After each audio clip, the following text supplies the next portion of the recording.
There is nothing more frustrating in Rocket League than feeling like you are consistently stuck on your defensive half for an entire game. So in today's video, we'll be helping you break out of your defensive half as we discuss the keys to overcoming pressure in Rocket League.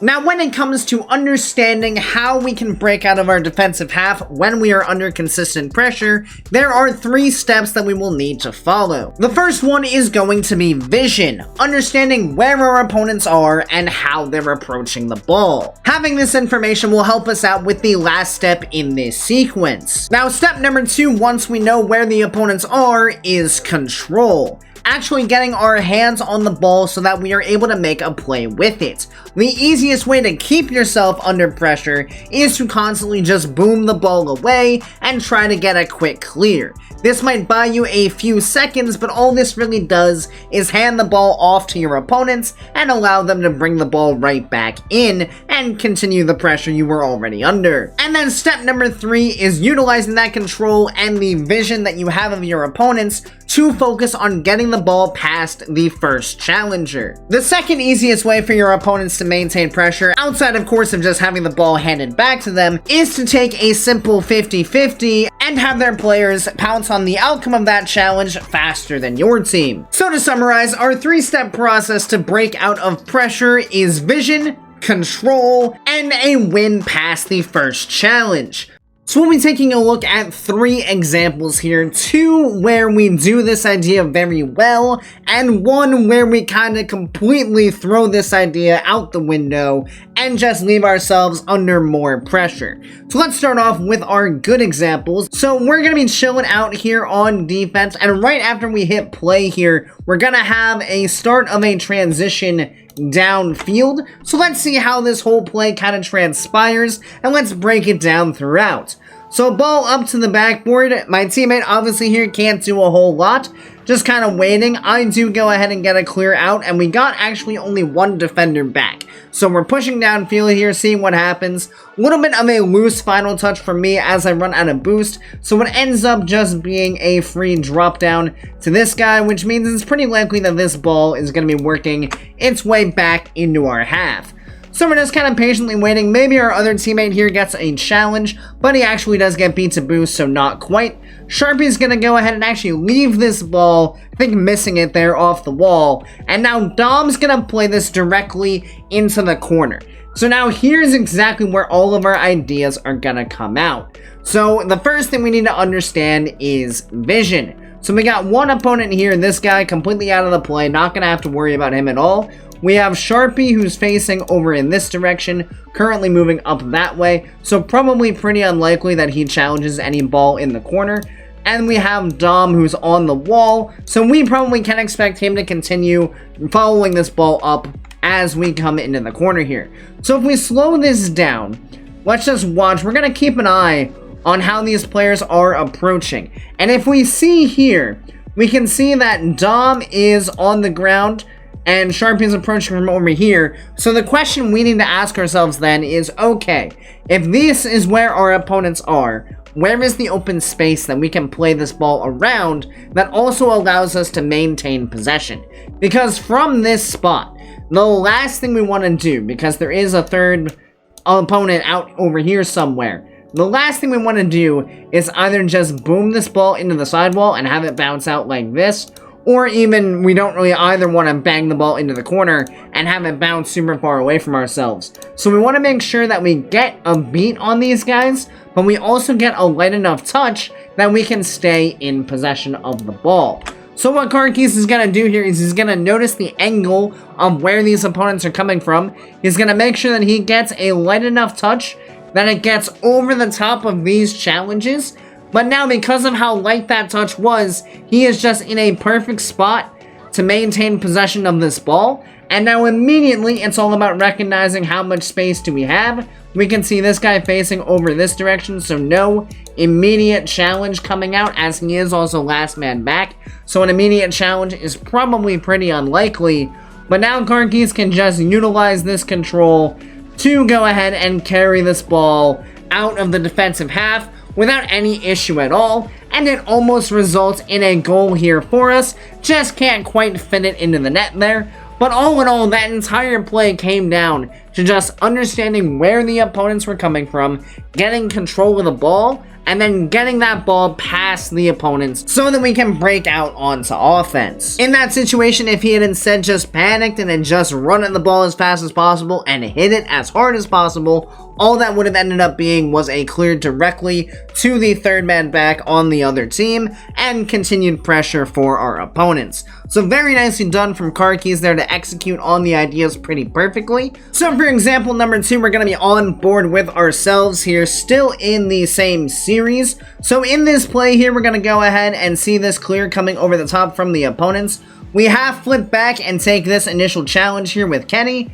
And now we're going to go ahead and rotate back towards the back wall. And now here's right where we're going to take into account all of the things we want to look at. So this ball gets popped up pretty high. So obviously we're not just going to stay on the ground here because also we have a possible demo coming forward. So we go ahead and drive up the wall. And now it's all about just keeping in mind. So this guy stays on the ground. He's out of the play. This guy's just gone for a challenge and is landing in the corner, so he's out of the play, and this guy is currently on the ground facing over this direction. So with that all in mind, we want to make sure that we keep the ball in a spot that is away from all of the opponents. So as we roll this forward here, we'll see this ball pop up, and I will go up the wall, and looking at where everyone is, the open space is controlling this ball up into the air. We have plenty of boost to go for it, so we get a nice light touch on the nose of our car up into the air.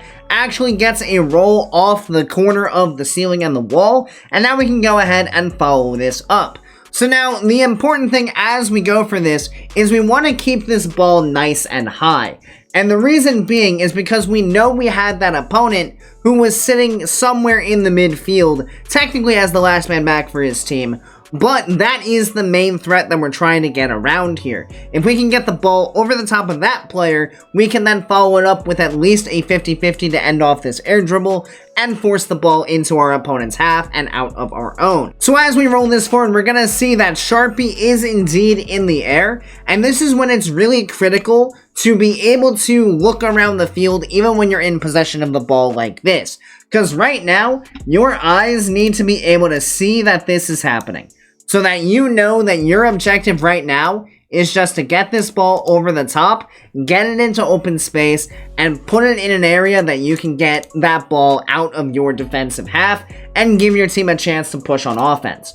So with that in mind, we're just like, okay, if we can get the ball over the top of the first challenge, then we can play from there, and we already have given ourselves an advantage in the play by technically turning a 3v3 into a 3v2 in our favor.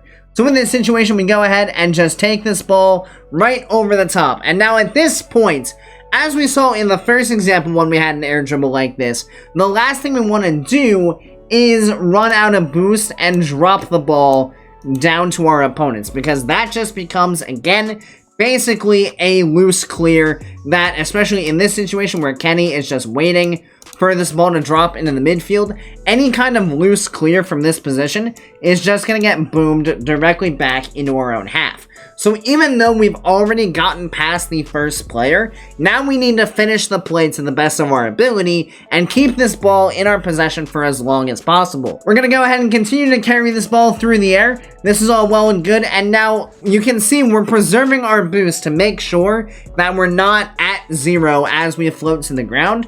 And now we see, again, using our vision to see where the opponent's coming from, we can see Kenny turning here, so that tells us, okay, we need to prepare ourselves for a 50-50, because from this position with this amount of boost, there's nothing we're able to do to get this ball around him for free. This is going to be a 50-50 at best, but because we are the ones in control of the ball, we now can dictate how this 50-50 plays out.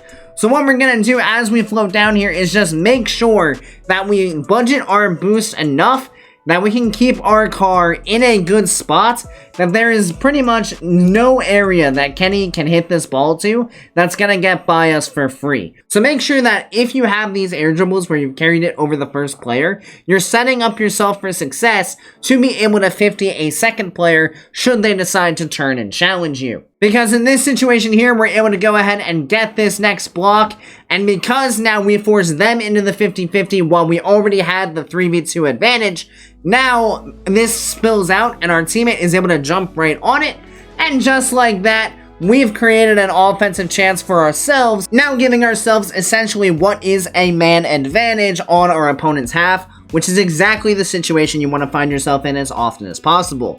If you can find yourself entering your opponent's half with more players available on offense than they have on defense, you are going to make it significantly easier for your team to score, which is why it is so important to work on controlling the ball out of your defensive half so you can actually launch a play on the offensive end. So at this point in the match, we're down to under a minute to go, and we're down by 2 goals. So at this point, it's absolutely imperative that we don't allow ourselves to be stuck on defense. So that means that we need to be incredibly smart about how we play the ball out of our own half. And spoiler alert, we are not going to be smart in this situation. So as we roll this forward, we'll chill back, go for a ceiling challenge here. This isn't all that bad, just trying to pressure the ball. This is all well and good, Take a challenge every now and again. We rotate back here, all well and, perfectly fine. But now here's where we're gonna run into some problems. So let's roll this back just a second, and we need to make sure that we're paying attention to the state of our opponent's team on the field. So, we're rotating back, all right, cool. Right there. This is gonna be a very important aspect of this play. My teammate has just demoed one of the opponents off the field. So at this point, there is only 2 players available to continue to attack this ball. So let's make sure that we note that in our brain and actually consider that in our decisions going forward. So we're going to go ahead and rotate back now, our teammate going up for the challenge. And now at this point, as this ball is bouncing off the corner, this is a bit of a weird bounce. But based on what we're seeing here, this guy is probably out of the play. And now we need to also look at where the other player is, because their third player is going to be spawning all the way in the back and currently isn't a big deal at all. What we need to know is this guy staying upfield or is he going all the way back? And if we look at his car language here, showing speed going back in this direction, that should immediately tell us, hey, guess what? You have literally the entire defensive half here to basically play this ball. Because this guy is not going to be able to challenge you overly quickly, so make sure that you actually consider the situation you find yourself in before deciding the play you make on the ball. Because at this point, you would think, okay, this is a great opportunity to recognize, hey, the space on the field is right here. We can go ahead and catch this ball, dribble it upfield, go for a flick, and we also at this point would have a 3v2 because our other teammate is somewhere upfield as well. So us catching the ball here would give us the possibility of being able to reduce this deficit by a goal, which would be absolutely huge with this much time left on the clock. So, vision would tell us that that's the idea, and the control would lead to us being able to make a solid play on the ball. But instead, we are going to have not paid any attention to anything that has happened to this point in the play. And rather than recognizing, hey, yeah, awkward bounce for sure, but guess what? You have time, and you could, actually, wheel around here and wait for this ball to bounce, and then go for a play from there without needing to concern yourself with what the opponents are doing, because you already know that they're all the way over in their own half. We're instead going to disregard the space entirely, and genius idea here. Why don't, instead of trying to take control of the ball, we just panic at it, jump up, and flip it, that way. Why not? Because that sounds like a great idea. Surely, this random touch into, the middle of the field is not going to result in both of these defenders just going, oh shoot, thanks for the free ball, we will absolutely take that. Surely that's not what's about to happen here, right? Definitely not. Oh yeah, now we're diving at the play. And now my team's in an awkward spot because I just threw the ball away. And now my other teammate gets demoed and the first challenge gets beat and... oh yeah, well there goes pretty much any chance of us being able to come back in this game. Because we absolutely did not pay attention to our surroundings on defense. And because of that, we just absolutely panicked at the ball and handed it right back to our opponents in a very dangerous situation. Your best method of breaking out is getting control of the ball. So if that's what you know, in any situation you find yourself in, your first question should be, do I have space to take control of the ball in the position I find myself? If the answer is no, and you know that for a fact, then by all means, go for like a 50-50 or some kind of clear.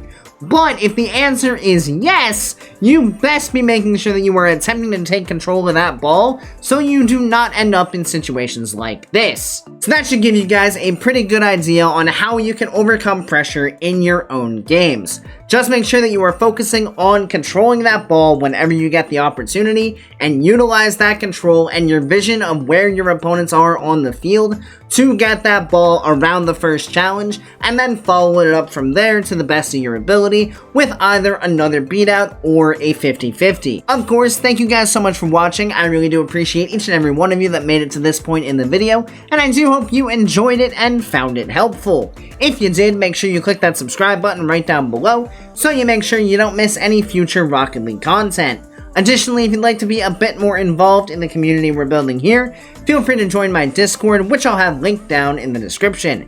And as always, I hope you guys have a great rest of your day, and I'll see you next time. See you later, guys.